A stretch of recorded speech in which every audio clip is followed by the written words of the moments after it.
I got to say, first of all, I love the United Kingdom, and I love the people. You guys are so polite. It's been such a joy. But in other happenings, I've gone through hell to get here tonight. And you may hear I'm a little hoarse and I'm a little winded, and you're going to find out why. But also, I just wanted to tell you that I've been looking forward to this because this is London, right? And this is the big time. If you're in the United Kingdom and you play London, it's like being in the United States and playing New York City. This is the big time. So thank you very much for having me. And Jesus, bloody Christ, it took me a while to get here. I mean, we're kind of stunned here looking at these amazing pictures. Please stay off the roads. Thank you, sir. People were desperate. I have never seen people this desperate in our city, and I've never seen it stranded this long. Atlanta, fucking Georgia. February 13th. The average temperature over the last 100 fucking years in Atlanta on this date is 55 degrees. It didn't make it. The National Weather Service is calling this storm mind-boggling and historic. I call it bullshit. We're rebooked for tomorrow night. I'll get to the UK if I've got a goddamn swim. We're here at the international terminal at the Atlanta airport. We've been here for 2 hours now. The flight's in 4 hours. And right now, I'm shaking like a dog shitting peach seeds. I have chest pains. I am jittery. There's entirely too much presence of flying and people acting normal. Xanax. This one, another Xanax. Okay. Xanax would be good.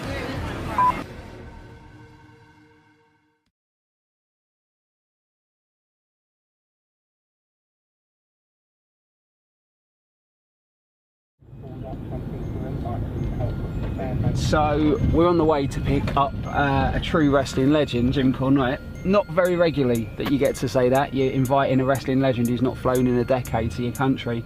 Unfortunately, the man who was scared of flying, as it turns out, is already a day late because there were such bad weather conditions in Atlanta. They stuck him there for an extra day. And I got an email last night from Stacey saying, we're just checking in now. He's already shaking. I'm a bit concerned. So we're not sure what state he's going to be in. As we know, he said he's going to Xanax himself on the plane. So hopefully we'll be there in about an hour. And I'm curious to see what Louisville slugger we get, really. So should be interesting.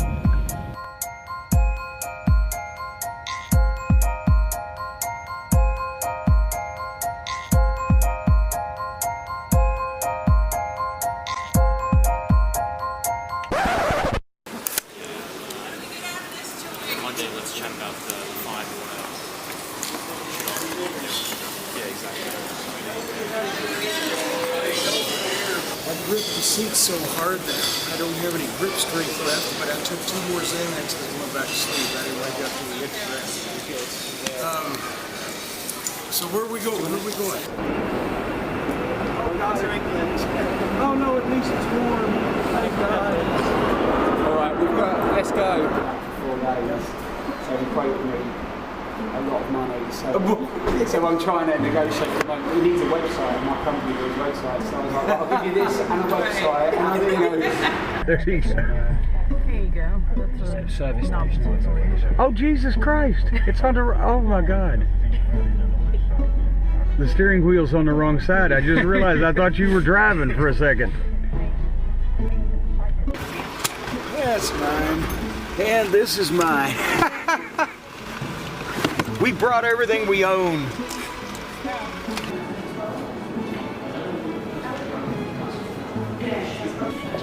Right now, Alex Shane is attempting to con these people into giving me a room.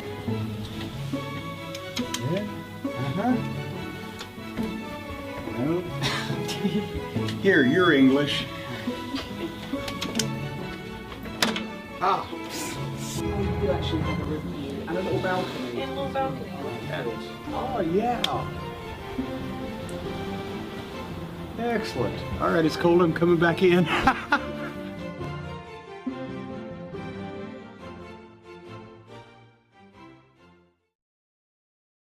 We started a week ago last Tuesday. We left Louisville because when I first started talking to Alex and James, Wrestle Talk and History of Wrestling, about coming here and doing this, I said, if I'm going to come out of the United States, flying across the ocean, in the wintertime, I can't leave from a northern airport like Chicago or Cincinnati. I got to go from the south, like Atlanta, Georgia. No way we'll get snowed in. We won't have any weather problems, right?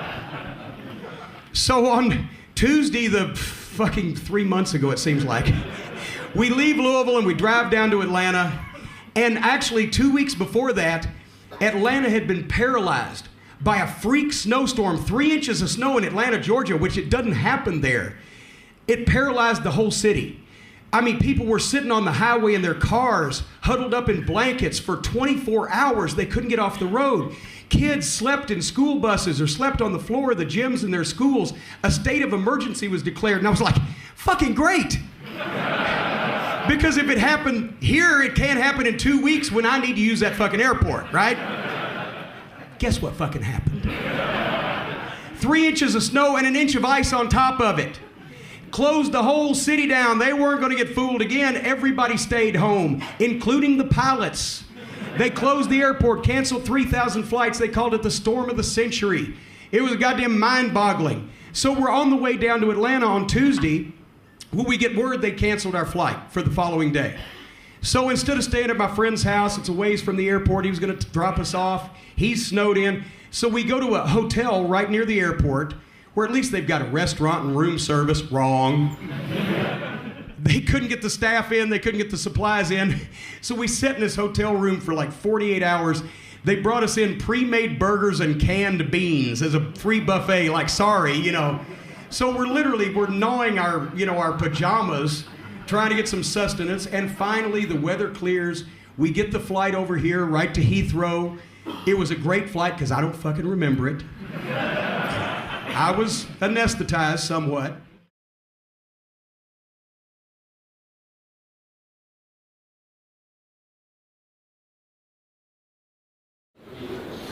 So we're just waiting for Jim after his first night in London. I know he changed room last night, so I'm not really sure.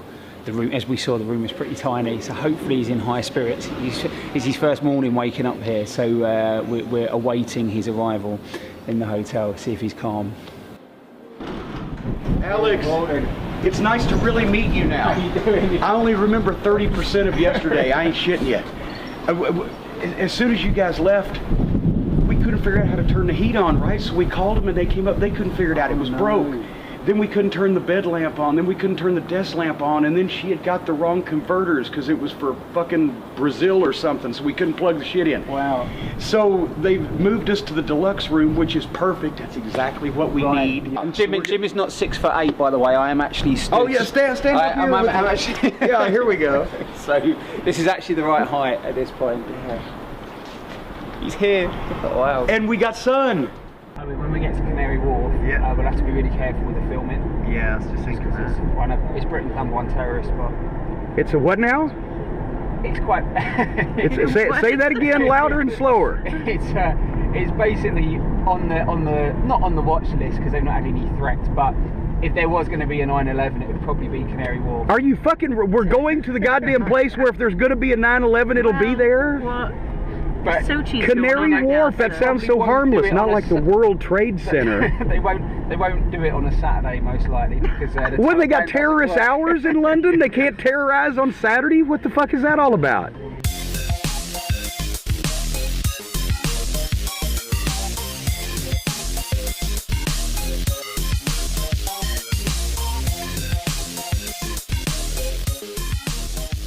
Cameraman's walking backwards. Pretty soon he's going to walk into a thing. We're not going to warn you. And also the cheddar bacon beef burger. With the current uncertainty of the American stock market, I've decided to diversify my investments.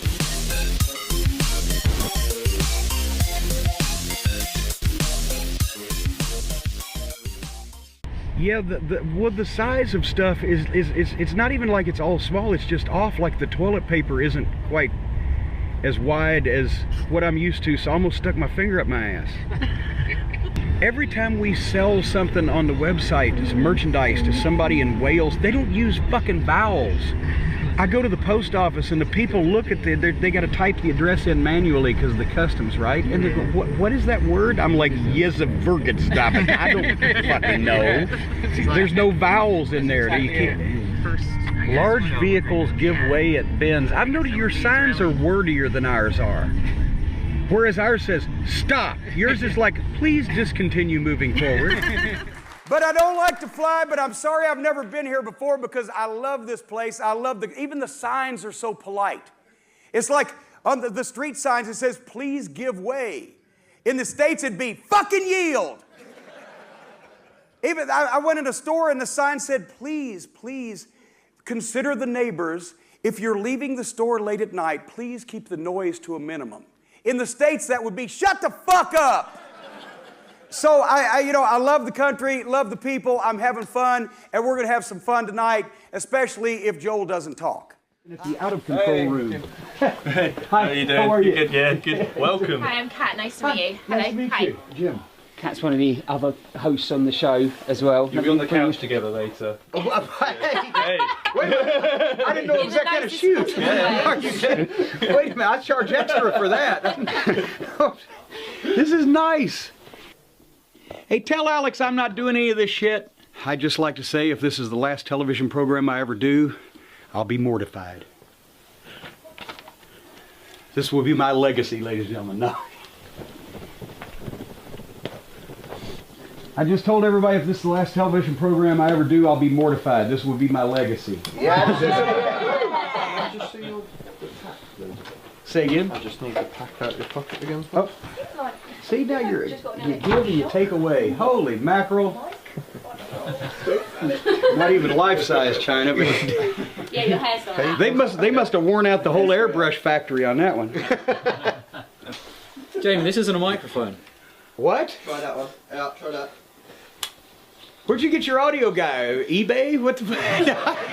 Our audio guy's actually not here. That's not a microphone. What? So I could be standing here talking to this and get the same fucking response. Why does thunder always come after lightning?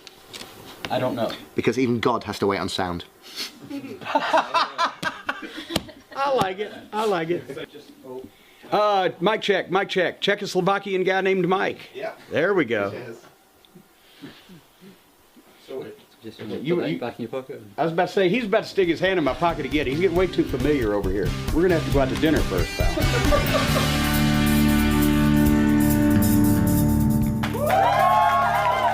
we made it then, Sunday night. This is Challenge. My name is Joel Ross. This is Wrestle Talk TV, and you're just sitting over at the sofa right now. Yes, you are. He's not a hologram. He is actually here in the UK. Mr. James E. Cornette. Thank you very much. Follow him. And to add a little bit of glamour to the show, as usual, I'm here. But Francesca Wood is here. Jim, you're over here. You've got your shows you've been doing. You're making a documentary. You've got a smile on your face. What is it like being in the UK? It is fabulous. I've always wanted to see the United Kingdom. It's not that I have some kind of fanatical sense of American imperialism and I never wanted to come here. It's just I don't really like getting in a metal tube and flying 500 miles an hour, 5 miles in the air across an ocean, but I managed to, with the help of doctors' prescription Xanax, fly over here. And I don't remember the flight, and that's a good thing, but now that I've been here, I'm seeing the country. It's fantastic. I love British rock and roll. I love British culture. My first crush, until I met Francesca, was on Diana Rigg, Emma Peel of the Avengers. I thought John Steed was the coolest guy in the world, so I am happy to be here. And we'll see. And I'm happy how easy it is to get a hand. I can just say, hey, I like it here. Hey. All about the pops. This is what is on tonight's Wrestle Talk TV. How'd you lose the weight? I stay away from bread, pasta, and potatoes. Try to be low sugar, so I switched to Sprite Zero, and cut every corner I could cut. And knock on wood, you know, I've got my blood sugar down normal. My cholesterol's great. You know, the blood pressure also being away from wrestling will do wonders for your blood pressure. But that, you know, and trying to get out in the yard, work, sweat a lot, sit in a tub. Listen, can you come back next week? Because there's so much more that we want to speak to you about. But we know you've been a great manager, one of the best managers of all time, an announcer, a ring announcer, a bell ringer. He's saying it just like I wrote it. Yeah, that's it. You know. He can read. Stressed. You've done everything. Do you want to come back here next week and sit in my beautiful chair? It goes up and down. You can be here next week. Saves you 7 days from getting on a plane. As a matter of fact, and by the way, I've heard you go down on many occasions. I will not only... 1, 2, 3, 4, 5. Thank you. I will not only take you up on that, but that's another thing I'm going to cross off my bucket list, because before I go, which hopefully will still be 30 or 40 years, since I am a lot younger than I look if I didn't mention that before, I would like to host an episode of Wrestle Talk TV on United Kingdom television for all the world. I need to put myself back up again. So Jim Cornette, 7 days from now, Wrestle Talk TV. Thank you very much, Francesca Woods. And Mr. James E. Cornette. Thank you very much. Have a brilliant week. Catch us next Sunday, 11 o'clock on Challenge. Good night, everybody. And about my phone number. So, now here's the thing. You're going to love Louisville. And the castle, we've got an extra room. It would be just perfect.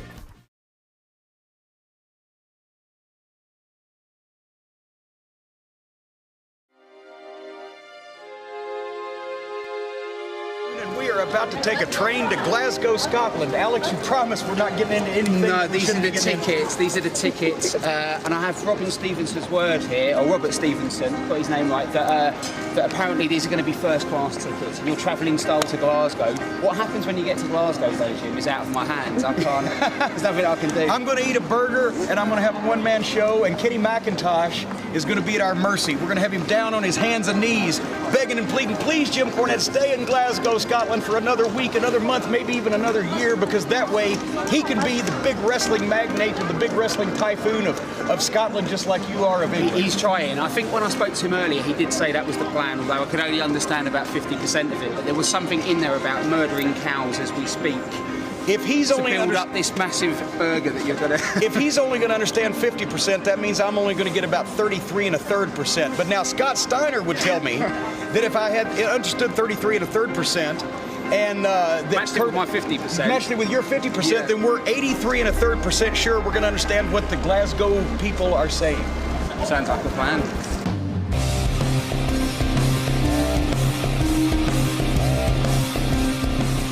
Please change your connections to Cal 4.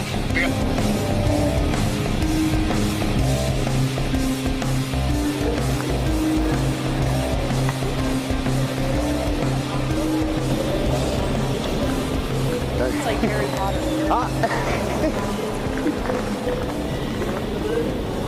And the greeting is documented. Hello. I can't. Here, give me a big manly hug. I can't shake hands with anybody. It's nice to meet you. Hey, wait a minute now. Hold on. Dueling cameras. What a great fucking trip. If they had trains like that in the United States, I wouldn't have to drive. That was the fucking greatest trip we have ever had. Oh my God, it's insane. They come by, they give you drinks, the seats are comfortable. I read my Pro Wrestling Hall of Fame Heroes and Icons book. I got all the way to Bearcat Wright. He loved the trip. Great weather, loved the trip.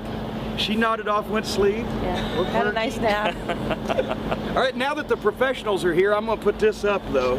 I've got the cup of tap water with no ice in it, so I said, all right, I'll break down, I'll take the lemonade, right?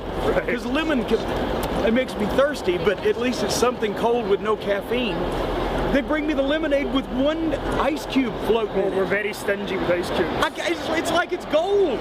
What now? 6-seater, so we can all get in. Oh, sex. Wait a minute, they got a sex theater here? They do, but we're not going there. I'm not being responsible for that. I thought we were going to have a sex theater, but it's a 6-seater, so we know that now. In Scotland, we roll our R's all the time. Yeah. So, you know, if you're going to kill someone, it would be M-U-R-D-E-R. But we say murder. Okay, murder. So everyone laughs when we say murder. Hopefully nobody will want to murder me. Come over here for a second, you can see this kind of area here. This is the chip shop, right? But wait till you see some of the shit they have in. Let me see it. Steak pie, and they also do haggis, black pudding. Well, I heard that black pudding has some things in it I'm not, real sure about, but everything's deep fried. Everything. It's paradise. I've seen paradise by the deep fryer light. It's going to the Hilton Grosvenor at the West End, please. Yep. It's not a Scottish accent. I've heard that I'm not going to understand some people. So no, you won't. We might have to. And they might not pick up on me either. Actually, Robert pointed out some irony about the place. Oh yeah, the venue. The venue we're in tomorrow night actually used to be a sex theatre. Like, it was a porno theatre. Nice. Not for a long time, 20 years or so, but tomorrow I still wouldn't get down on the ground. Its roots. Diamond card membership has its privileges.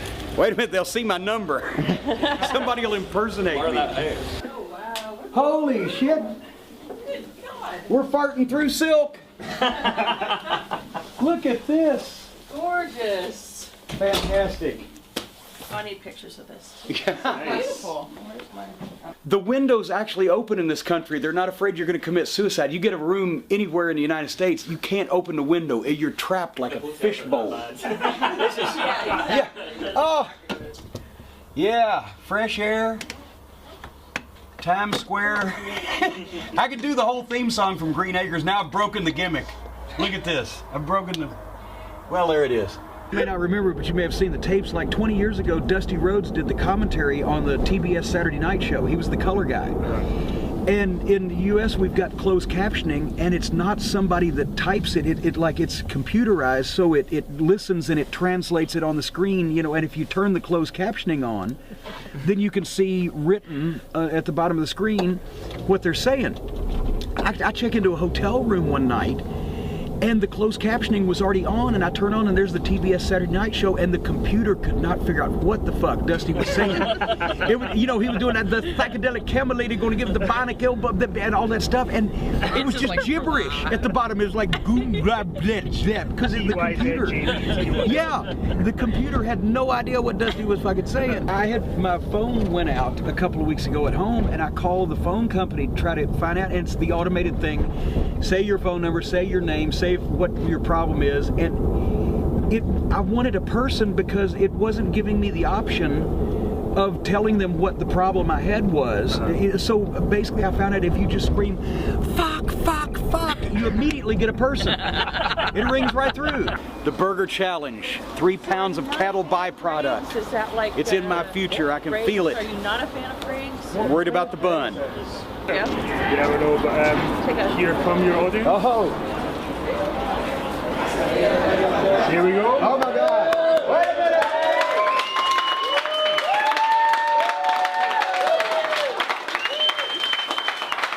I'm pleased to meet you, mate. You alright? I've heard your big competition. Yes, well, I try my hardest. It's a pleasure to meet you, mate. Pleasure to meet you. Hang on, Barry. How are you? Nice to meet you. Well, pleased to meet you. My name's Graham. And do you know what? I met you. I'm sure I met you in Atlanta. Probably. You in Atlanta? Yeah. The Ring of Honor. And I was talking to you about cider. Yes. You wouldn't remember it? Do you remember it? No, I do. Talking about cider. Strongbow? Strongbow? Yes. Oh, that's amazing, man. I can't believe that. Alcohol, she remembers. Yeah, Strongbow. They said Strongbow here. You got Strongbow, man. I went out and bought 2 Scrumpy Jacks last night. You're joking? And a pot noodle. And is it a pot noodle? Pot noodles are amazing. What flavour did you get? Chicken mushroom. Get in there. Yeah.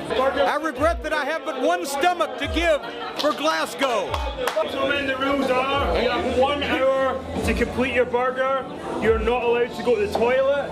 You're not allowed to leave the premises. You have 1 hour. You need to be inside. If you vomit, you're out. But it will entertain us to do it if you want. Your time starts. Hold on, how do you win? It's just the first person finishes first. How do you win? Has that been so? Whoever finishes first is the winner, then it's second, third place, and whoever's last is just the wanker. Your time starts now! So how much are wankers win Roosters? Don't spoil my appetite. Very good, very tasty. I can't wait to see what's for dessert. Give me a bucket. Full home school. I can't wait to have some music. If I hear any strange noises, I'm bailing over where you are.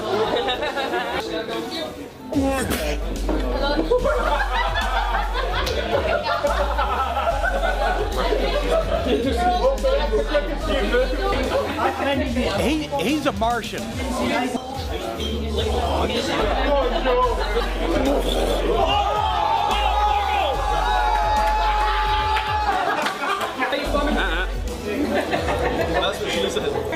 Bury me face down so the world can kiss my ass.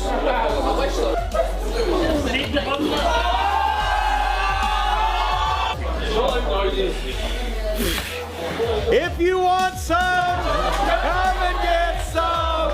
If you want some, come and get some. I don't want none. He's kicked my fucking ass. There's this tradition we've got in ICW that when I say Joe Hendry, everyone says local hero. Would you do me the honour of doing that? Joe Hendry, local hero. Local hero. I'm now going to vomit on the local hero's plate.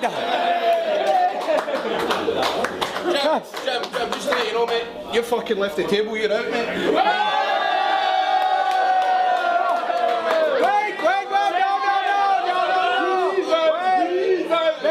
You could walk around, you just couldn't go in the little boy's room and stick your finger down your throat. Get out! Oh, you can do that. Right. Fuck you.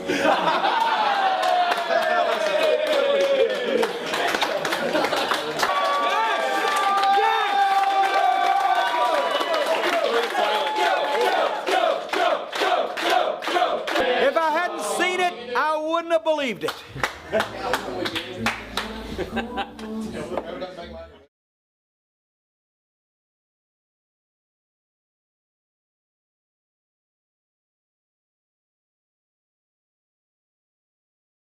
We are here at the subway. I've been promised that it's not like the New York subway. We know we're not going to get shot because there's no guns, but we also won't get pickpocketed or stabbed. I will reimburse you if you're pickpocketed. Okay, very good. If you get stabbed, I'm a dab hand with a wound. It's fine. You're safe. I'm a dab hand with a wound. It means I can help you. That's what I'm trying to say. Okay, you can help. He's a badass, is what that translated into. A dab hand with a wound. Bill Dundee and Plowboy Frazier go into a club in Memphis one night. And Plowboy fancied himself a country singer, and he's 7 feet tall, 440 pounds. Jerry Lee, Plowboy gets up and he's singing with the band, and Jerry Lee comes in and wants to sing because that's his hangout too, right? Watch out, we're coming to the end. So anyway, Jerry Lee Lewis finally gets Plowboy Frazier off the stage. He gets up there and he says something about those fake wrestlers. Well, here's Bill Dundee, 5'6" and 200 pounds. He gets up there and he's going to fight everybody. He's going to fight Jerry Lee's bodyguards. You can't say something about fake wrestlers. He turns around Plowboy, the biggest man in town, right, out the back door. And he told it later on, he said, Frazier, where'd you go? He said, oh, neighbor, I was going to get my knife. This is way cleaner than a New York subway, I promise. Right? Yeah. It may look like a 1970s carpet, but it's... A New York subway smells like you've just stuck your head in a urinal.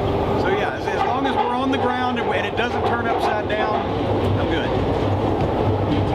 Don't do a lot of amusement park rides unless they stay on. Now, the tilt-a-whirl, I'm hell on that because it goes around and around, but it stays on the ground, right? But anything upside down, no, not going to happen.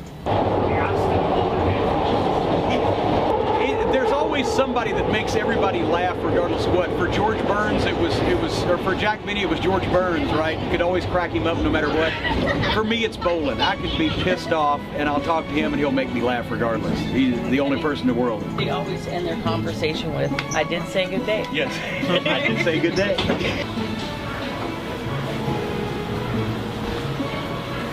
Find that umbrella. We're back outside. Where is the umbrella? Well, it's not raining now. We're backstage in the opulent dressing room facilities of the classic Grand in Glasgow. And I'm almost ready for my first ever show outside the United States of America and Canada, for what that's worth. The nerves are setting in. What will they think of me? Will I have anything to say? You'll just have to tune in, stay tuned, and find out. What am I gonna do?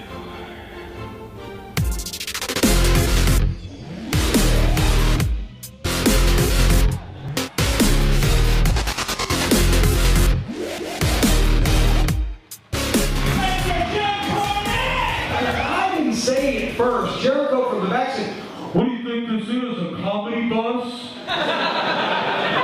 But meanwhile, I didn't hear that because I'm like, didn't want it. We wouldn't have ordered the shit if we didn't want it. Well, then she says, well, sir, if you cuss me, you won't get a damn thing. Wrong thing to say at that point in time. You fucking cunt. I get out.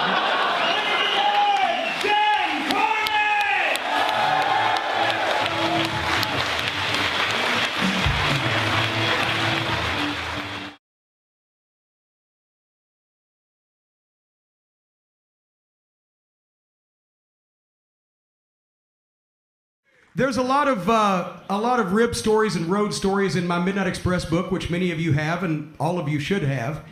But there was one that I left. Do you have any here for sale? Oh, I believe there's still a few left. Run screaming like your head is on fire to get them. But there was one that I left out because I didn't want to get sued. But I have one of the participants' authority to tell this story, and besides, we're in a different country. And Dennis Condrey, before he was a member of the Midnight Express, was tag team partners in Tennessee with a guy named Phil Hickerson. And they were, as a matter of fact, they were probably one of the best heel teams that I ever saw up until that point. I was still a fan and a photographer, and they were great. They spent like 5 years traveling around the Tennessee territories together from east to west, always in the main event, always champions. They were really a great team, and Phil was a big, raw-boned, fat-bellied, ugly-faced country boy from Jackson, Tennessee. And Dennis was younger at the time and reasonably good-looking and a little thinner, but they had, as heel teams did back in the 70s, they had bleach blonde hair, and they both wore tights with a big set of lips across the ass, and they would do the heel stuff, like when, you know, the babyface would bump them, they'd run and hug each other, and then the fans would all get on them, and they'd, oh, you, and all that stuff, and that was to get heat, because Dennis and Phil were not good-looking gay men, okay? They couldn't get a date on a tombstone as far as, but it was to get heat. But there was a Japanese wrestler. It was a big baby face. He was an icon for years in the territory, named Tojo Yamamoto. And he had been in Tennessee for years and years, and he was also notoriously homophobic, right? So one night in Louisville, Kentucky, Dennis Condrey was able to convince Phil Hickerson that it would be the greatest rib ever if, when Tojo Yamamoto came back from his match and came down the stairs and around the corner and entered the locker room, if it was like he caught Phil and Dennis about to get at it, right? Because he would always look at him sideways when they do that stuff in the ring, even though they were about as far from gay as, well, that's not a good example. But, so anyway, the way that Dennis orchestrated this was, he said, Phil, wouldn't it be fucking hilarious if when Tojo comes around the corner, you're down on your knees in front of me, and I've got my tights down around my knees, and you're just about to blow me. And Phil said that would be hilarious. So they planned it out, and they even had somebody watching. They had a watchdog upstairs to make sure he gave him the high sign when Tojo was coming down the stairs. And then he would come around the corner, and now Dennis was standing here to the side like this, and Phil was in front of him. Imagine, let's see if I could had something that was like a big dick besides Joel. Actually, no, I mean not has one, but is one. But imagine this is Dennis's dick. As a matter of fact, he would tell you that's probably about actual size. But anyway, Phil's down on his knees. Dennis is standing there, his pants around his knees. Tojo's about to come around the corner, and Dennis said, have your mouth open like you're right about to do it. So, see, the big city crowd, you're with it. Now, naturally, Phil wants to see the shock and the disgust on this Japanese wrestler's face. So even though the dick is hanging in close proximity to his face, he's looking to the side for the reaction.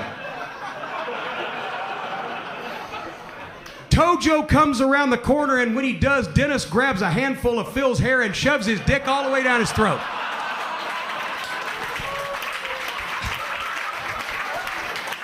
Said his tongue felt like sandpaper, right?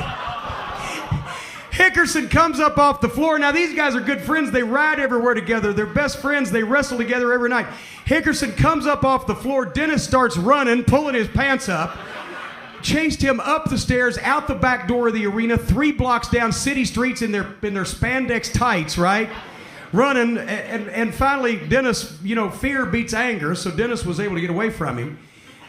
He wouldn't talk to Dennis for like a week. They had to ride in separate cars. Whenever they would tag each other, because they had to wrestle together every night, Dennis would be over there, hold your hand out for the tag. Phil would tag him like this. And it took a while before Phil got the, I guess, what would you call it, the bad taste out of his mouth? That was one. That was a good one.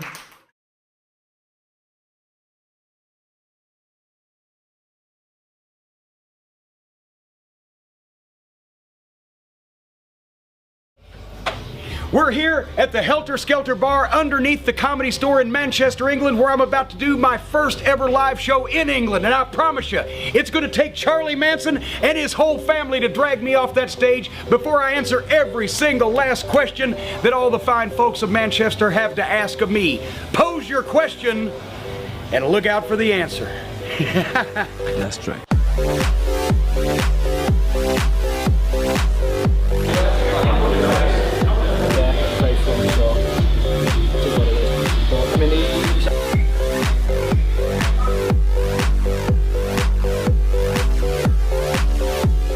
Nando's chicken.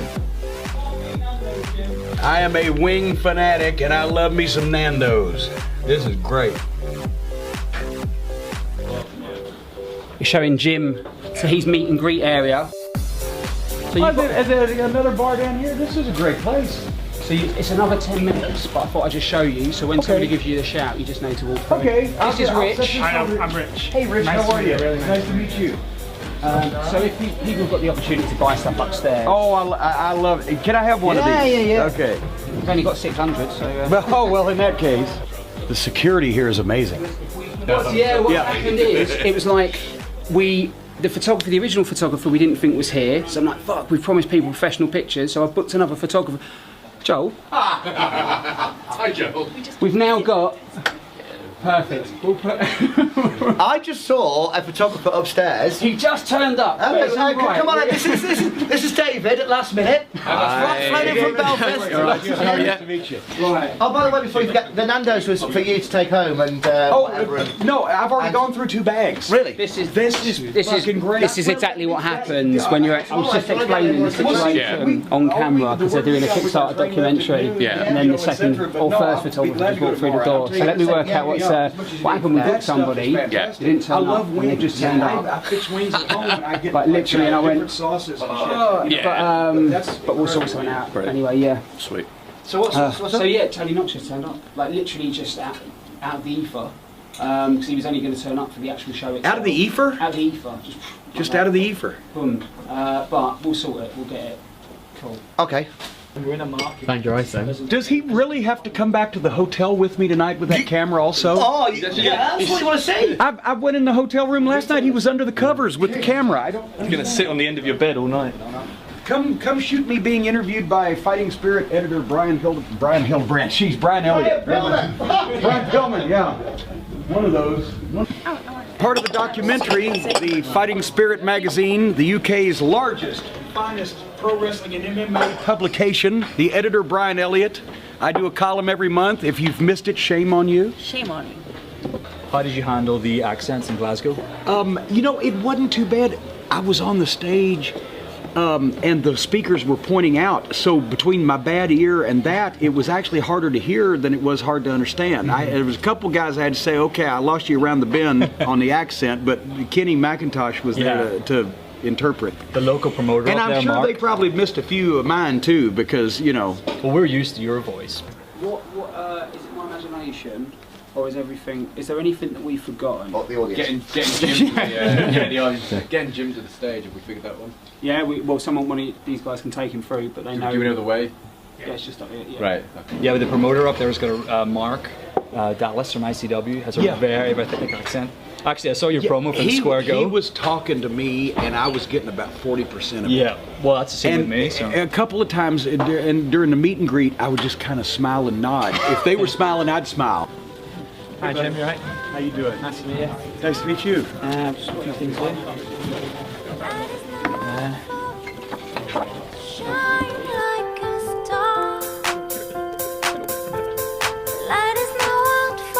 an eye on Jim Cornette's live Facebook page. They'll be up there, or there'll be a link on there for you to grab them electronically.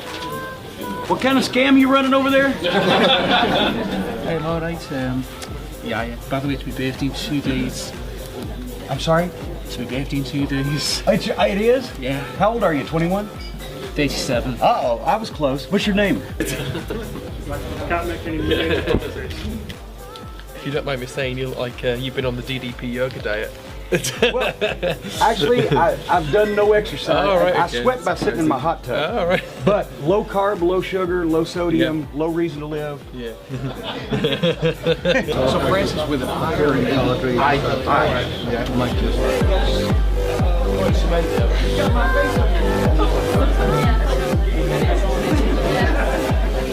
I said to Jim Cornette that he was so happy on everybody's pictures it didn't make sense. I said I wanted a heel face. And I said, just like on here. And he said, well, here was a heel, here was a heel, and here I was just happy that everybody was still alive. Now it says here, and this is where the format goes out the window, brief intro, maximum 60 seconds, Jim Cornette. So what we thought we'd do is... wait a minute, wait a minute, let me see. Is it what... Brief intro, Jim Cornette. They wrote a format. See, here's the problem with the format. The format indicates that I have prepared some shit. I haven't prepared shit because we like this to be audience participation, so if your questions are good, the show will be good. If the show's not any good, that means you suck. It's not my fault. So you can read this if you want, or elsewise what you might do is, you know, by the way, I had some Nando's chicken. Who loves Nando's chicken? Don't be grabby. Who loves Nando's chicken? Nando's chicken is fucking awesome. I had 2 bags of wings down there, and I'm afraid that I may, because some of them were spicy. Do they have the phrase crop dusting in this country? We talked about crop dusting. You know, on the train going to Glasgow, I crop dusted a woman and her little kid. Because I'd had one of those big English breakfasts, right? And it just came out at the time that they walked by, and my wife was kind of embarrassed, but I excused myself and left her to take the blame. But since I have had a lot of Nando's chicken, what may happen is I may, you know, crop dust, and if it gets a little wet, I might have to use this. But anyway, so we don't prepare stuff, but you just read this and I'm going to do what the fuck I want. Okay, fair play. Now, as you know, Jim Cornette likes to go down comedy cul-de-sacs. By the way, where's Alex Shane? He's in the production truck. Shane Wrestle Talk? Okay, I mentioned it's in my contract. Sprite Zero. I got nothing to drink. I'm going to be talking up here for 3 hours to all these fine folks. Nobody's giving me any lubrication. You're in Manchester looking for lube. Not from you. Not from you. This one will be mine. That one's urine. Okay? And also, wait a minute. But, I can't see where is the lovely queen? I could have done AJ Styles in conversation with. Sorry. I'm just trying to look around to see the first interesting thing that's come out of your mouth. Oh. Ladies and gentlemen, Mr. Jim Cornette!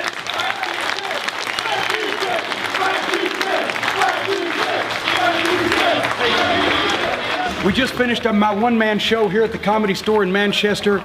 The people got their money's worth. I got my money's worth. Everybody got their questions answered, and now it's on to Birmingham, where we're going to do it all over again. It's a Corny in the UK, and if you weren't here, shame on you.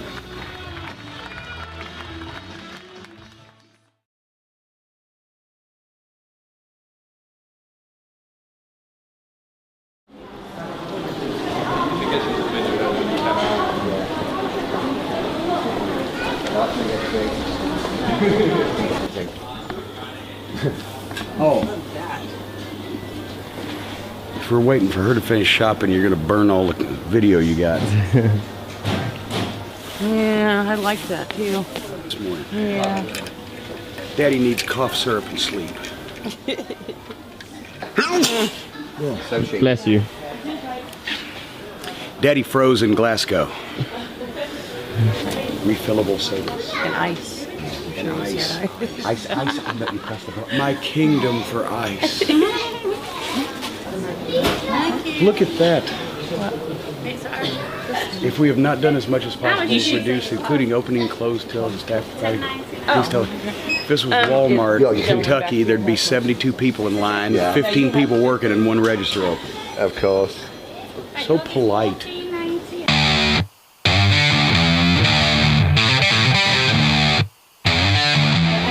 Ice and Sprite together in one place.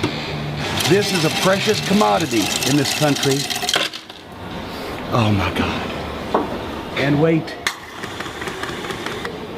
Oh, it's so beautiful.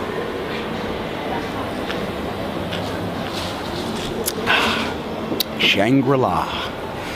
So I've put the food on. Yeah. So if you want to go downstairs for 5 minutes and sure, practice cooking some chicken. Yes. Yeah. That's right. It's a one-time deal. That's it. Boom. Yeah.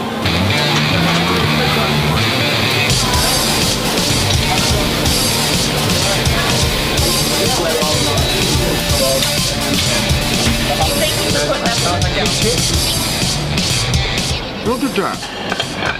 Straight off the bone. Straight off the bone. As they say, slicker than cum on a gold tooth.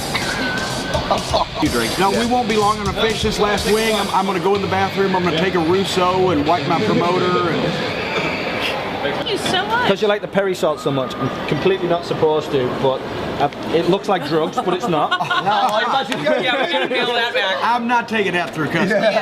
It's just a small bag of the peri. Yeah. We got a kilo of goods. I promise, this is only seasoned salt. We're currently driving down the M6. I'm in the, what is alleged to be the driver's seat, but it's not here.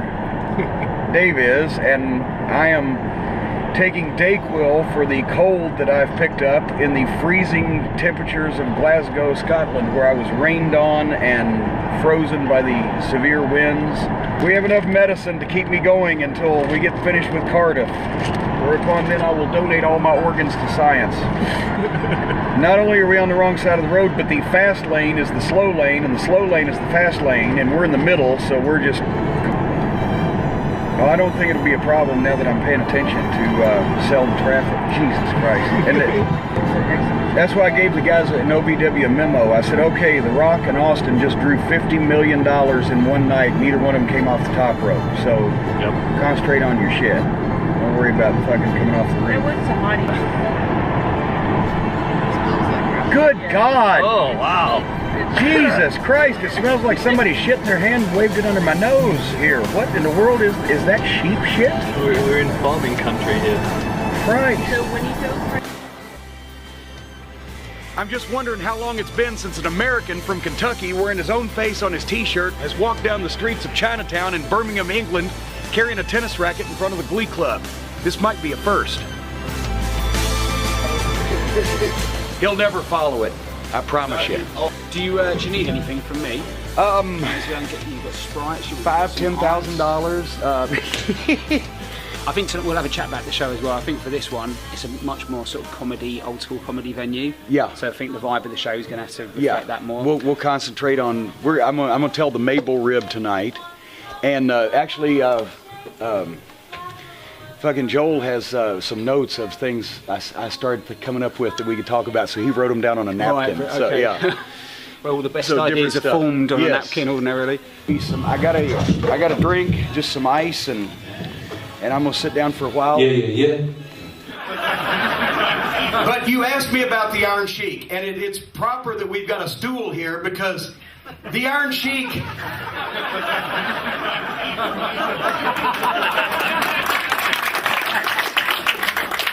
Mine's in the gutter already, you fucking sick bastards. No, my best Iron Sheik story involves a stool because he came in one night into the locker room and he said, "Oh, I can't believe Sheik." Good, it's not even the punchline yet. So you're good. I'm going to tip everybody. He comes in, he said, "I can't believe Sheik. Last night I go to bar. I'm drinking at bar. I have to get up and go piss. I go to piss, I come back. This fucking bitch She's sitting on my stool. I go up to her. I say, this Sheik's stool, you must leave. She tells Sheik to fuck off. I said, no, you don't know that I am former WWF champion. I'm Sheik. You have my stool. She tells Sheik to fuck off. I grab the fucking bitch. I give her a short clothesline. She falls out from stool. Go.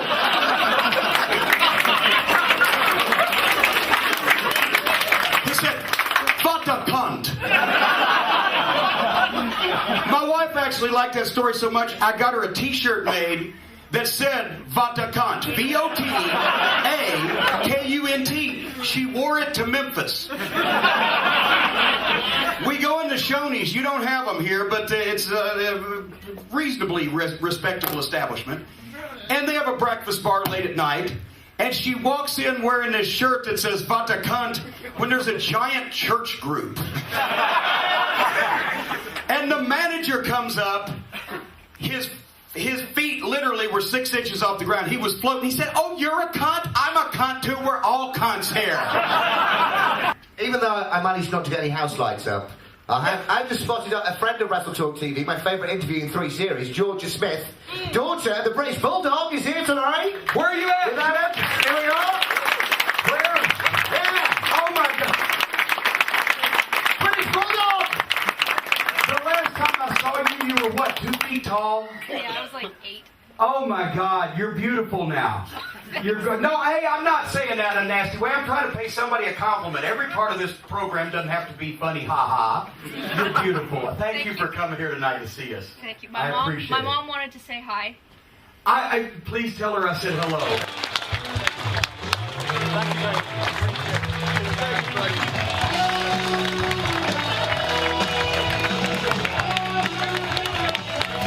But hey, thank you for coming. Oh yes, and Jay Lethal wanted me to say hello. Oh, yeah. When he just texted me, I said I'm gonna go, and he said, "Tell him." This is what he. I love wait, Jay. The home wrecker.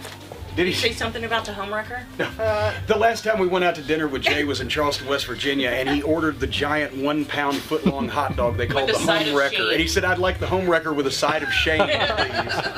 I love Jay. This is what he said. Tell Adam I said hello, and tell Jim Cornette that I love him and I miss him. Aww. Please tell him we're kind of incommunicado. Our phone doesn't work over here, and etc. But tell him that I said hello also, and I hope he's doing well. With the side of shame. With a side of shame. With the side of shame. And I'm proud of you. Oh, I'm thank proud you. of you. You have blossomed, and you're away from the business, and you're doing well. Thank you. We get here. We sleep it off. We get checked in our beautiful hotel. The next day, I do Wrestle Talk TV, which the folks will be seeing in a few weeks. And then the following day, we take a great 6-hour train ride up to Glasgow, Scotland. Now, I don't know the local rivalries, so I don't know if there's heat here, but I must say the people were very nice to me up there. The countryside was beautiful. The weather fucking sucked. It was like somebody had dipped me in a bathtub full of ice water and thrown me in a freezer. We went around all day in the rain and the cold and the wind, and oh my God, I was colder than a well digger's ass. And then we were shopping and sightseeing, and then that night we did the show, and then the next day another train ride down to Manchester. We did the show there, and the next day 3 hours in the car to Birmingham. We did the show there, and then 3 hours back in the car to London here, where Wednesday night I'm going, oh fuck. I feel like I got pneumonia by the time we get in. Thursday, I wake up, I'm weak, I'm snotty, I'm coughing, I'm wheezing. I know I'm fucked. I'm like, I got to go to the doctor. I got to get some medicine, right? Because I can't blow London. This is the big time. So fortunately, Alex Shane, he says, oh, I said, you got health care over here, right? I've heard about this. We're supposed to have health care. We have the finest health care in the world, the United States, and we pay through the ass for it. He said, no, I can get you an appointment with a private doctor, they call it. Okay.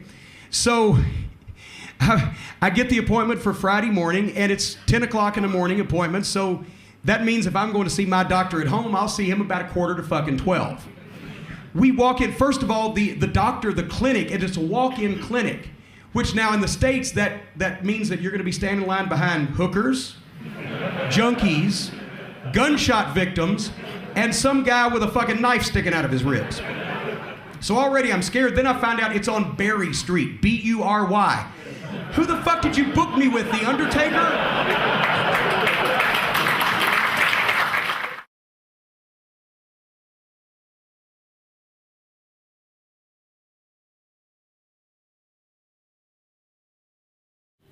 Well, we're here on Berry Street, where I'm going to the doctor. The first day I've had off in the past 9 days, and I've got bronchitis from the freezing cold weather.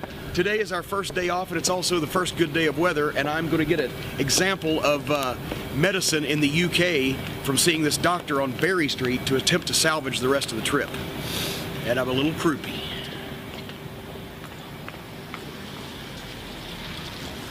Bad enough my doctor is on Berry Street, but now I find out I'm going into a surgery, which is what they call the doctor's office over here, and he ain't cutting on me, I'll tell you that.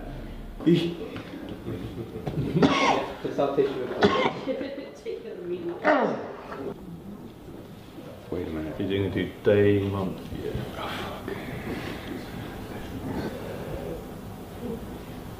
I'm susceptible. Once every year or two, I get a bronchitis. If I get a cold, it goes into my chest. So I noticed about a day and a half ago, I was I've got nasal congestion, dripping. It's real sharp congestion in my chest.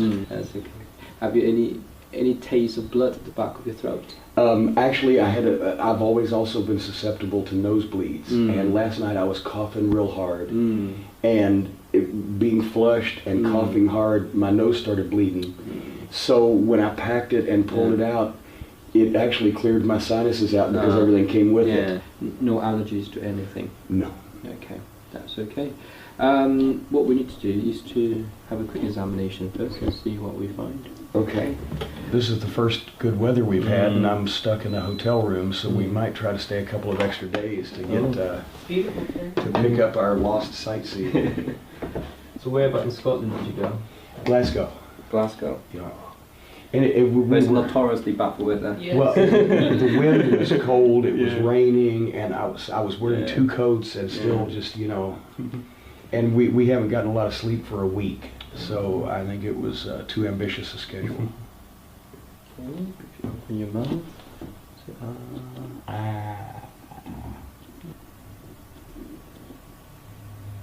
Yeah, we have shows this weekend that people have bought tickets for, and I've got to have some voice and some wind. Is that like a?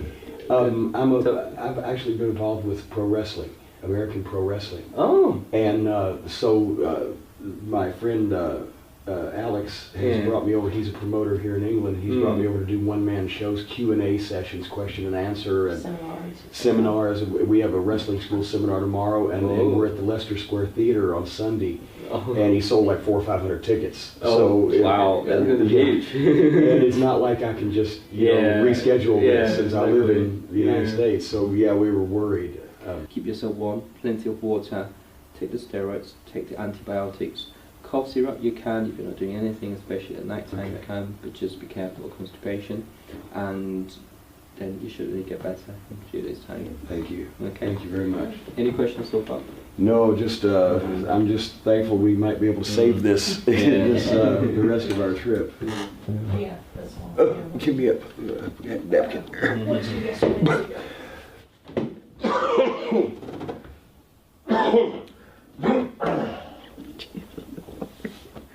Well, just so you can see it. Ew, ew, ew. Well, he's a professional. My appointment was at 10. It's now 10:10. I've already seen the doctor. This would never happen in America. We would have read a book for an hour and a half for a 10 o'clock. Oh yeah. And we've had this physician for 15 years. 15 years, and we still wait. Well, it's not just us. He's an hour and a half late with everybody.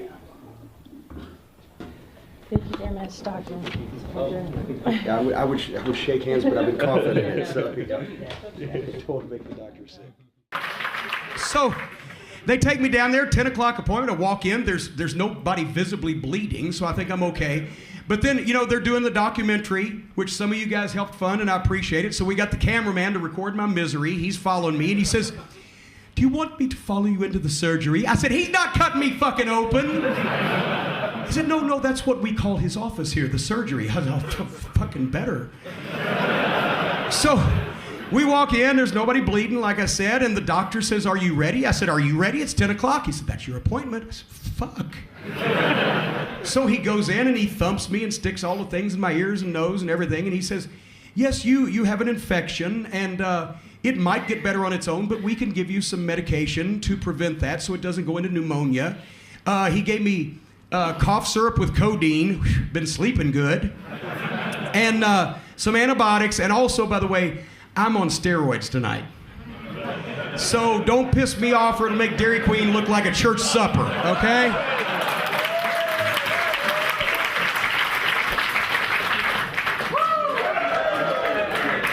Well, it worked for Hogan, so Friday I stay in bed too. So Thursday and Friday were our first couple of days off. We were gonna go sightseeing and everything. No, I'm in bed, I'm shivering, I'm taking the medicine. Your medicine here actually works.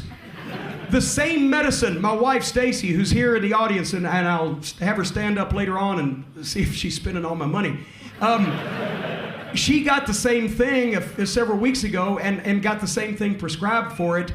And it cost us here in this country to get the same medicine 23 pounds as it cost $215 in America.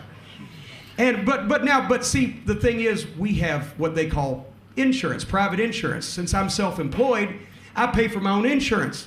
And it only costs me $6,500 a year.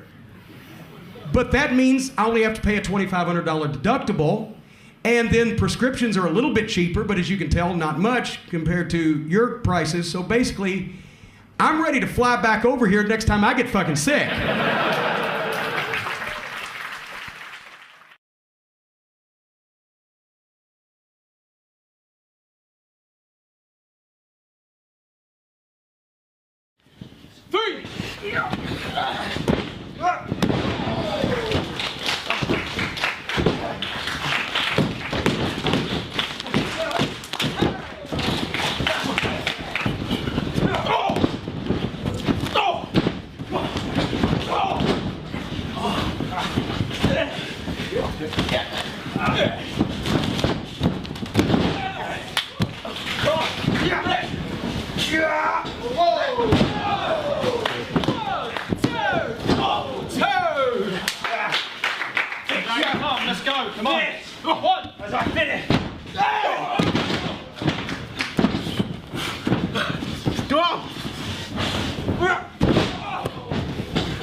Very good teamwork on the heels part over here, but you were leaving the babyface on the apron during the heat to stand there, as they say, like a spare prick at the wedding. Yeah. Throw the guy in the corner, double up on the kicks, 3 or 4 kicks, and then make an illegal switch. The legal guy gets out, the illegal guy stays in, then the people are screaming, they didn't tag, right? Then while the referee's asking you, did you tag? And you can pick that up. Meanwhile, you're beating the fucking other babyface down. You look like the English Baron von Raschke. But seriously, but use that.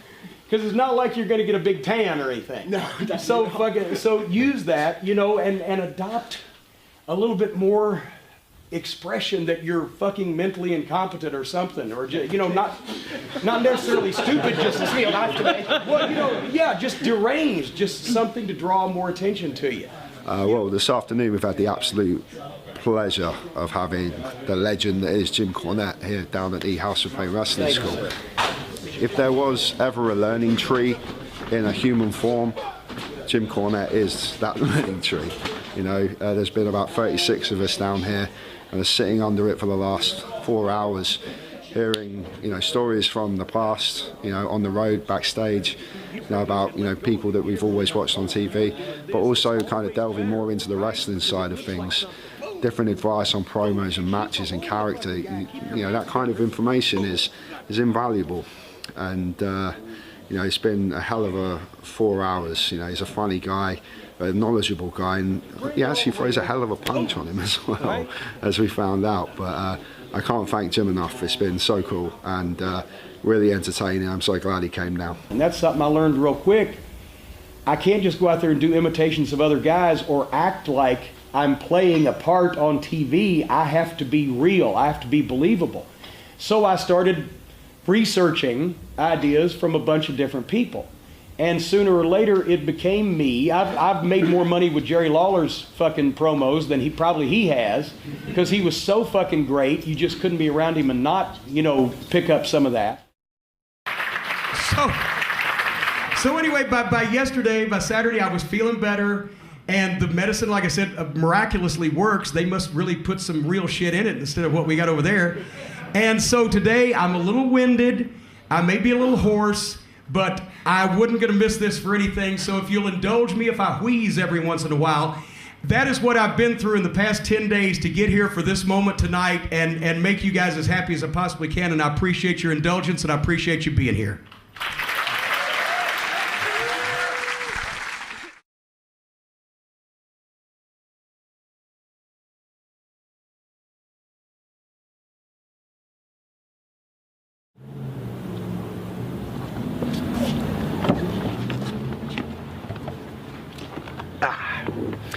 Hey, make sure you restock the bar before we get back. Here's a tuppence. Thank you. Gain some weight. We're here in Camden Markets, where this is the first day in 10 days we've been in the United Kingdom, where it's been good weather, we've had a day off, and I haven't been sick. So we're here to see some sights. We're gonna eat like we're going to the chair at a pub. Then we're gonna go see some cool shops. I'm gonna try to keep the Queen from spending too much of my money, and we're gonna have a great day. Here we go.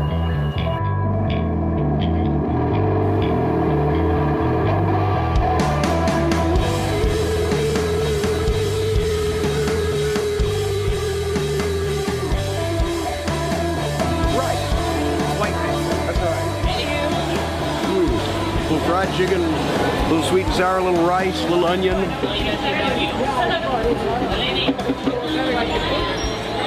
In the States, I'd be afraid this is Dalmatian. What are you getting? See these? Look how beautiful those are.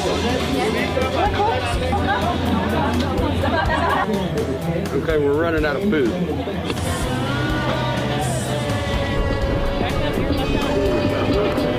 You're in my shot, Ron. That actually is Kenny Boland's preferred method of washing his feet right there. He lets the fish do all the work.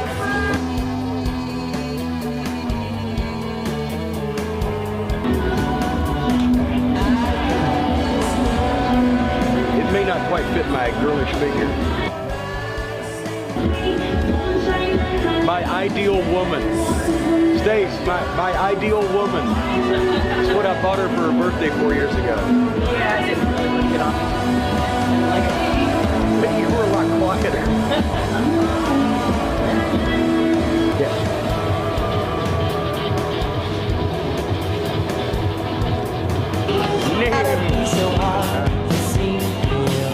Hello and welcome to this booking and managing seminar brought to you by the School of Wrestling Knowledge. I am Dave Bradshaw, the host of BWC, British Wrestling Roundup, and I am joined in the studio today by a live audience of eager wrestling fans who are chomping at the bit to find out more about the inner workings of the business. What a small smattering of applause. Dave, how are you? Thank you very much. Grab a chair. I definitely always tried to have the referee's attention as little as possible, 3 seconds.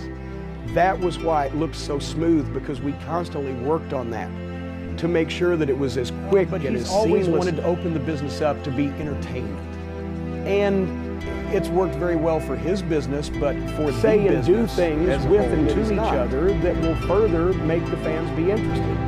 The best booker is just a manipulator. He just moves the pieces around and puts them in tune to be. All the wrestlers want days off. I'm a booker. That means I think. I think of things for people to do. What am I going to do? Take a day off and just not think? To be with you this afternoon. Thank you. And hear your years of experience, and some of those questions have been great as well. So, everyone, Jim Cornette.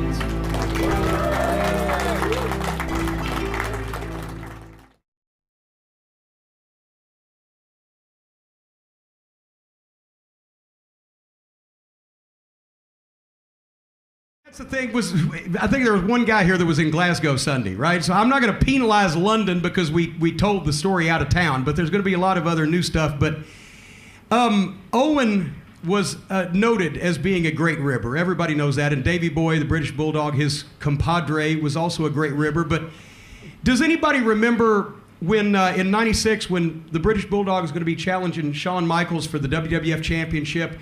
And we did something on TV, and it wasn't my idea, but I was trying to run with it and make the best of it I could, where that Diana, Davey Boy's wife, accused Shawn Michaels of trying to molest her or, hit on her or whatever, and apparently that television program didn't make it across the pond because there's a small smattering of response. But yeah, we're standing in the ring doing an interview with Vince McMahon, who was still hosting the program Raw at the time, and it's Shawn standing there and me and Davey Boy and Diana, and we're accusing the babyface Shawn Michaels of trying to hit on and molest Diana and come between Davey and his wife. And we were going to find out later on, weeks down the road, that it was all a plot by us dirty heels to try to smear Shawn Michaels' sterling reputation.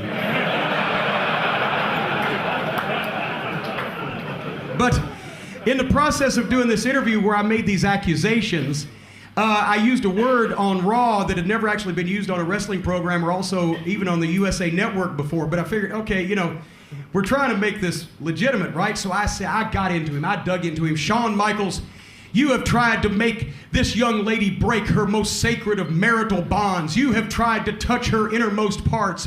You, sir, are a no-good lecher. And finally I wound up, I said, you, Shawn Michaels, you are a fornicator.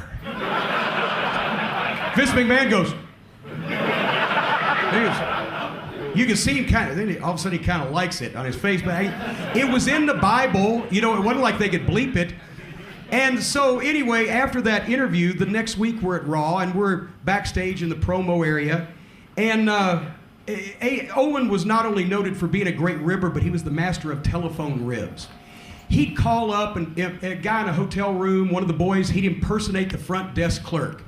And 3 o'clock in the morning, he'd jack the guy to bed. He'd have him out in the hallway searching for a peeping Tom that had been reported, or he would tell them they have to come down and pay for their room. The payment hadn't gone through, and he would drive people insane.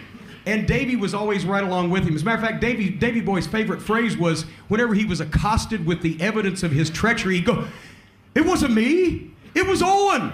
I wasn't even there."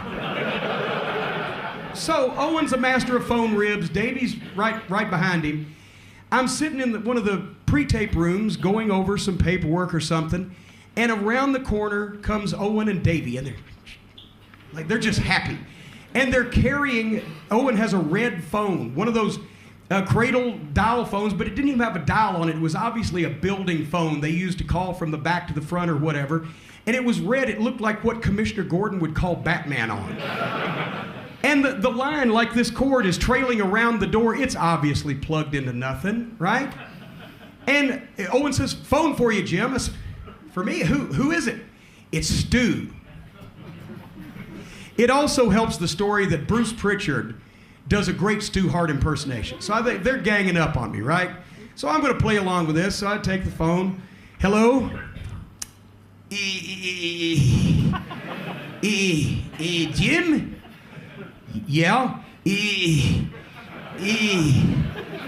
It's Stu." "Hi, Stu. What are you doing? What can I do for you?"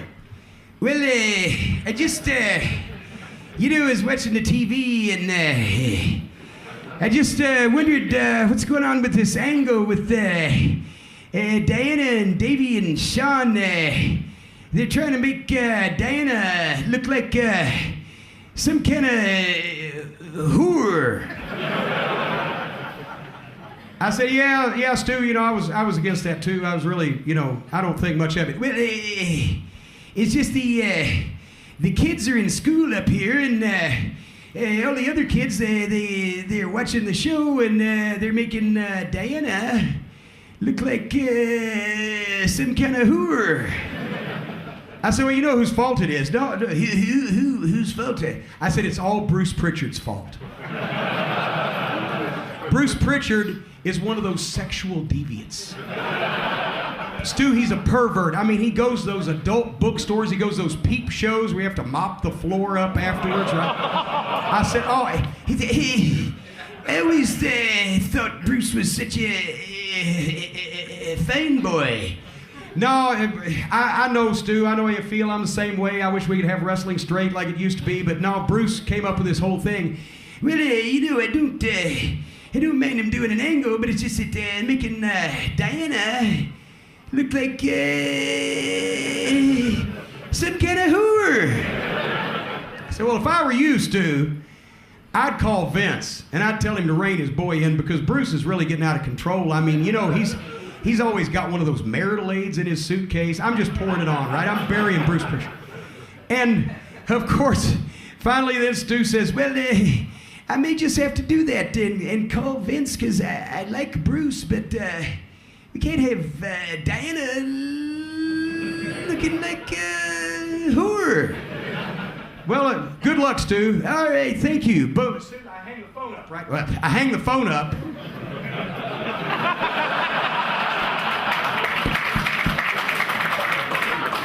You can hear me.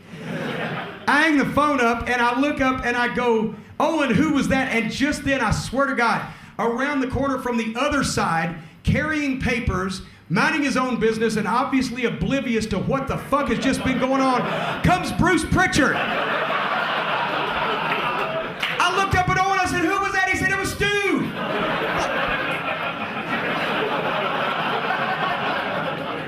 Bruce says, what's going on? I said, nothing. Not a thing, nothing more to see here. Move along, return to your home. He looks at me like I got steaming turds hanging out of my mouth. He walks out. The next week, the angle was cut off. I don't know whether Stu called Vince.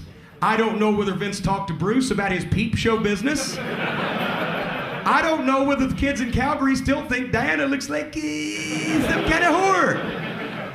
But we didn't do that stuff no more. And that was a rib that Owen actually didn't play, but it was one of the best ribs he did play because it worked anyway.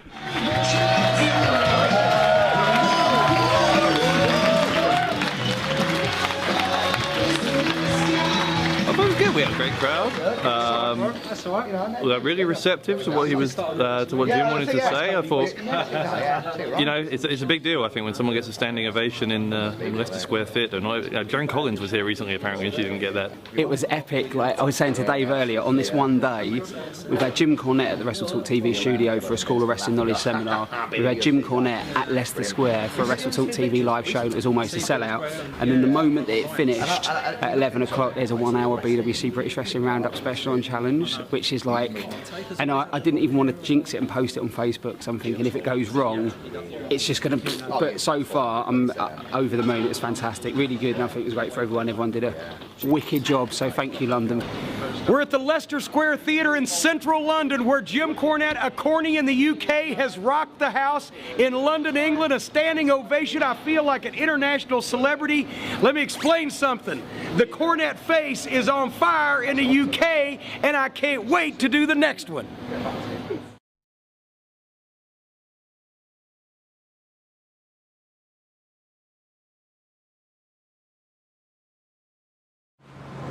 The ferry arrives. No, not Joel Ross, but the Hilton Docklands ferry, which takes us across the Thames to Canary Wharf, which contains Nando's Chicken and a giant shopping center. We're still waiting to leave the dock here on the ferry, and we're afraid for a moment that we might have gotten on ghost ship, but there are people operating the boat, but they don't speak, they don't look at you, and they don't really say anything, so you just sit here and wait. She's not a bit helpful. Jesus. Oh, Jesus Christ. What is that? What has happened?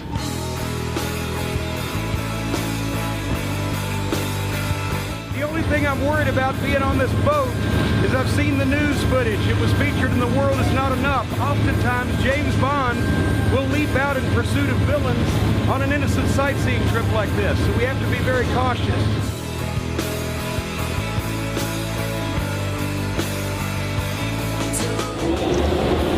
We got battleships. I haven't had this much fun since I shot Jerry Lawler and Terry Funk in 1981.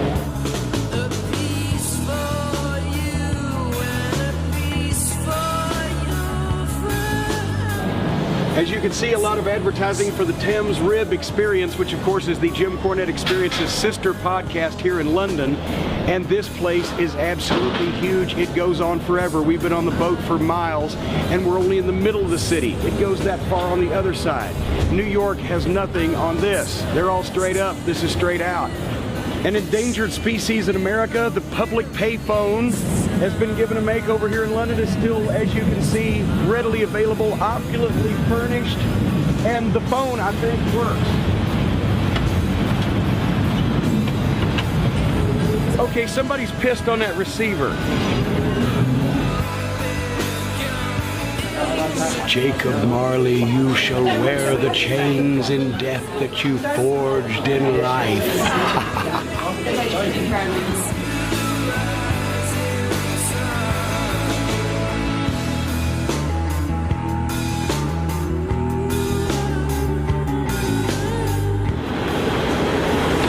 They really don't need to give me an entire police escort. I just wanted to be a normal tourist. They passed me. We're at Buckingham Palace, and when this place was built over 160 years ago, most of the state of Kentucky was an uninhabited hunting ground for a variety of Indian tribes. Louisville was a bustling river port with some 2- and 3-story buildings, and my hometown, Middletown, Kentucky, had a few homes, a couple of 2-story stone taverns, and there were still some wild Indians running around. But they were building stuff like this in London. It's almost as spacious and opulent as Castle Cornette.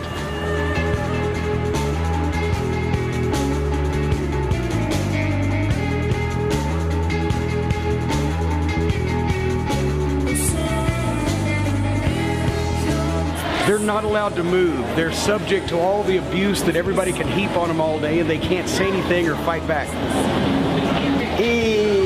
Making Diana look like some kind of whore.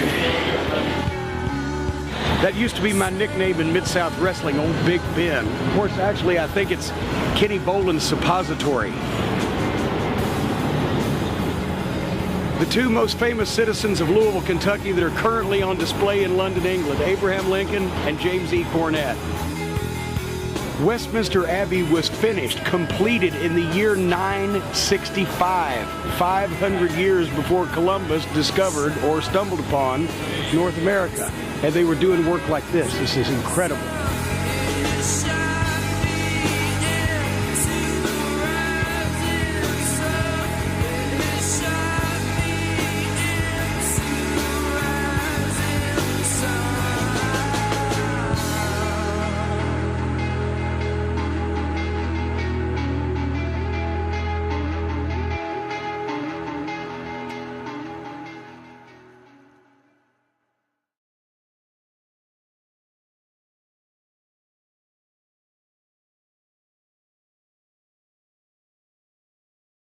He just likes it because Diana looks like a hooer.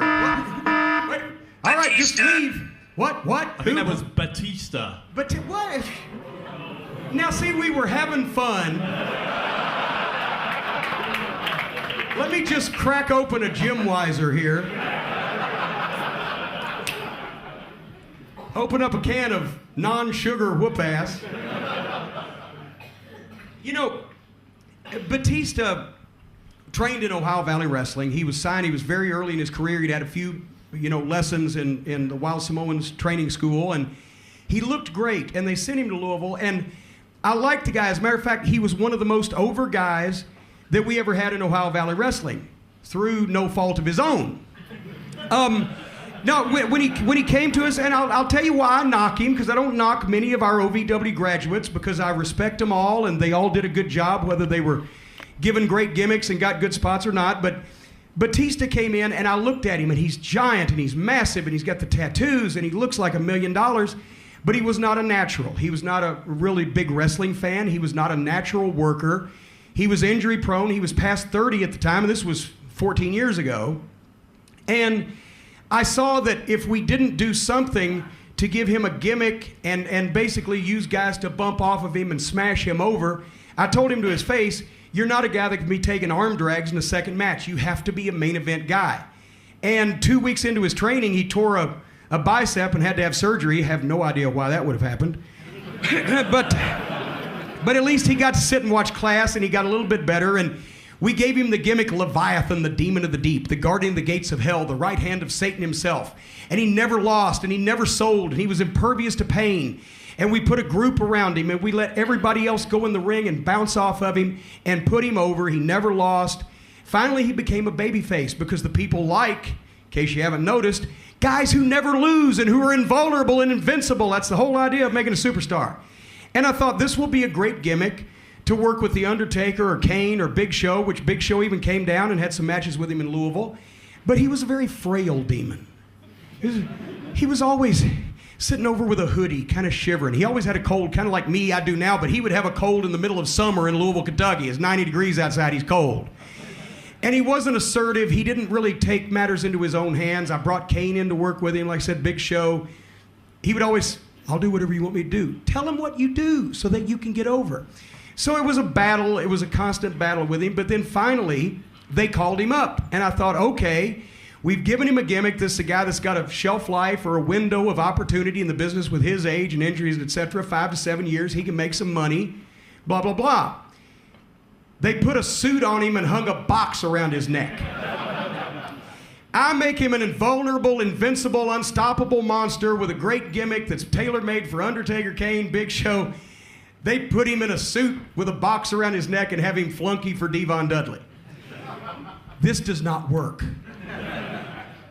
It didn't work to the point where they were about to fire him when he started going to the gym and working out with his son-in-law. Then all of a sudden he got a new gimmick. Imagine that. Wouldn't you know who won the pony? So then he had the nerve to say that he didn't learn anything in Ohio Valley Wrestling, that we didn't train him properly. Well, I got news for you, and I've said this. He insulted Danny Davis. He insulted me. He insulted all those guys that put him over, that smashed him over. He insulted all those guys that took all that time to try to get this guy that was not a natural and didn't have a very long window of opportunity to a prominent position in the business so he could make some money. And he shit on him by saying, I didn't learn anything till I got up here and my new buddy helped me out, right? So that's why I'm not a Batista fan. And according to the lukewarm response he's gotten on his recent return, I guess there's not a lot of you out there that are either. So, Batista, thank you very much.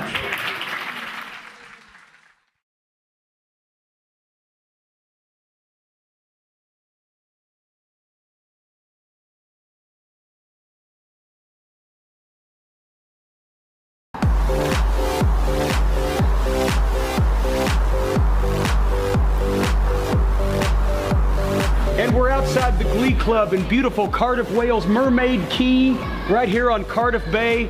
And I'm fixing to scorch whales again the last night of the tour. I've had such a great time. We're gonna do one more show, then a couple more days of sightseeing, then I gotta get on a plane again. Not happy, but at least we've had a wonderful time. And Wales gets the farewell to JC. And then maybe we can open up with what about other ribs, and I'll trade the Hickerson blowjob for the quadruple puke, and maybe even go into the cheese whiz panties. So why don't we lead into that rib rather than say just a funny rib? We'll use that to taking us back to. Or to do this first. Well, but we can do Rock and Roll Midnight Memories, and we can lead into that just wherever.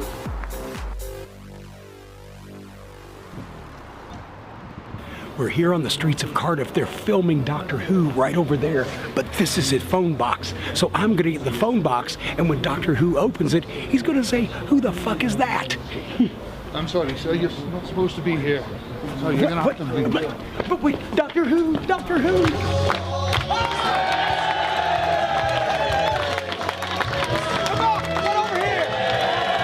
Jim Cornette pronouncing the longest town name in the world. Go! Lanfairpulligan Gulguguri Churwer Nerdop Willantisawa Gaga Gaga Gaga Gagagich. Hulk Hogan makes a deal with Vince McMahon, right? All of a sudden, instead of the WWE announcing it, it's TMZ. All of a sudden, TMZ gets a phone call. Hey, brother. It's Terry from Tampa.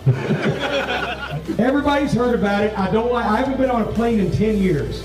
But since I've been here, I'm knocked out. I love the architecture. I love the countryside. Everybody, all the audiences have been great to me.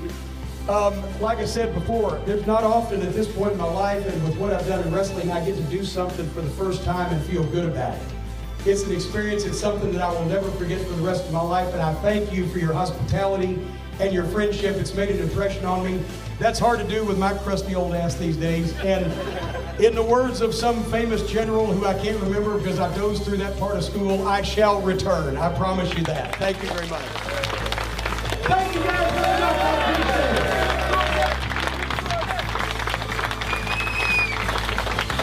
Thank you, man. Thank you, man. I saw you last. So, as a end of tour, successful end of tour treat for Jim, we've basically gone out and given him an emergency dose of his new favourite UK food. Have you guessed what it is? Because they were closing.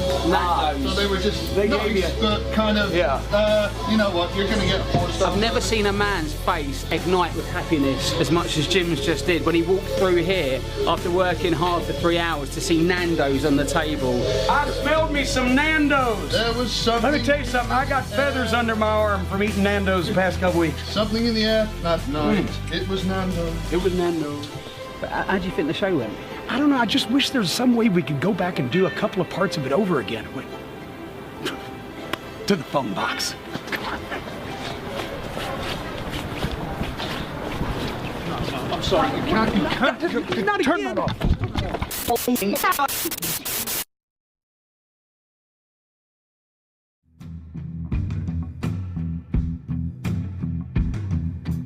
Welcome to the world, children. You're here. As soon as we get there, we'll get the bags to the desk, we'll get checked in, make sure the flight's on time, so my nerves will somewhat diminish. Then we'll check out the security line. When we get through security, that'll be the first application of medication. Possibly along with a noon cocktail. Then when I'm sitting there realizing what's about to happen and seeing planes take off, then I will judge by the amount of adrenaline that I'm producing, because my chest will be pounding, as to whether I need more medication before the actual board call, at which point I will take another piece of medication. That by the time that we get there and get settled in and I strap myself in a seat and pretty much cut myself in half with the seat belt in order to make sure it's tight enough to keep me in the seat in event of any weather occurrences, then hopefully I'll pass out before the thing actually takes off.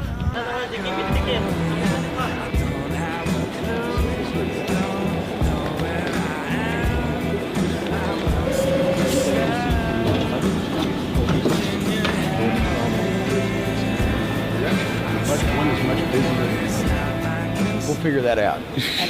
All right. So many choices. Thank you for bringing him over. No problem at all. Great time. Oh, thank you very much. Yes. Have a real safe flight, and I'll speak to you when you get back. All right. And just in case this is the last words that I speak, I want to say I had a great time in the United Kingdom. Wrestle Talk TV and Alex Shane are #1. I have become a Corny in the UK, and now I'm going to get back on this plane and see if I can just get on solid ground before the end of today. Cheers. Oh my God. Wait, Bob. Thank you guys. Tell Dave and Joel also that we're sorry we didn't get to see you one more time, but you know. Now you guys have to come over to Kentucky. It's on. So it'll be an easier excursion over there. See you later.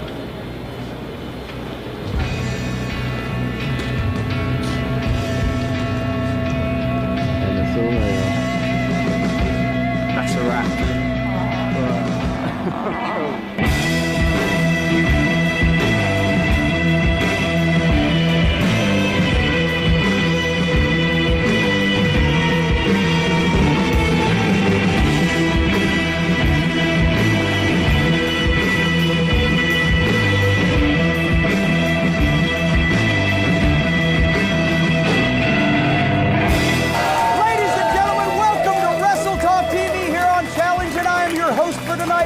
Cornette, and I'm crossing this off my bucket list. I am hosting a television program on UK television, and I'm joined on the couch by the lovely and feminine Joel Ross.